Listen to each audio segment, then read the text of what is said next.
ડાંગ જિલ્લાના મુખ્ય મથક આહવા ખાતે કરોડોના ખર્ચે બનેલી આહવા સિવિલ હોસ્પિટલમાં ગંદકીનું સામ્રાજ્ય. વોર્ડમાં દર્દીઓ સારવાર વગર બેડ પર, ડોક્ટરો ગાયબ.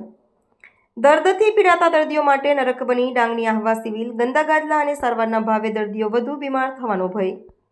ડાંગ જિલ્લાના આહવા ખાતે કરોડોના ખર્ચે નિર્મિત આહવા સિવિલ હોસ્પિટલ હાલ ગંદકીનું સામ્રાજ્ય બન્યું હોય તેવું ચિત્ર સમાવ્યું છે. સિવિલ હોસ્પિટલના કેટલાક વોર્ડમાં દર્દીઓને પૂરતી સારવાર મળતી ન હોવાની અને ડોક્ટરોની ગેરહાજરીની ગંભીર ફરિયાદો ઉઠી છે.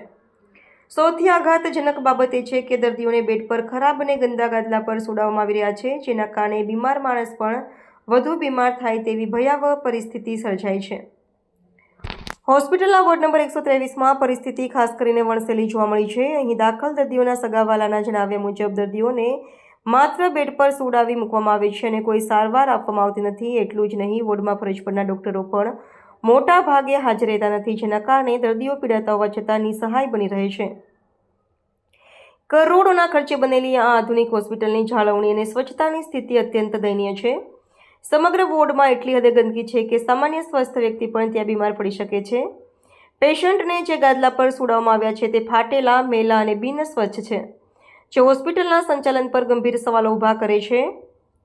હોસ્પિટલની આ બેદરકારી દર્દીઓના જીવન જોખમમાં મૂકી રહી છે. સ્થાનિક લોકો અને દર્દીઓના સગા સંબંધીઓએ જિલ્લા કલેક્ટર અને આરોગ્ય વિભાગને તાત્કાલિક આ બાબતે ધ્યાન આપીને હોસ્પિટલમાં સ્વચ્છતા જાળવવા, વોર્ડમાં નિયમિત ડોક્ટરોની હાજરી સુનિશ્ચિત કરવા અને દર્દીઓને તાત્કાલિક યોગ્ય સારવાર પૂરી પાડવાની માંગ કરી છે.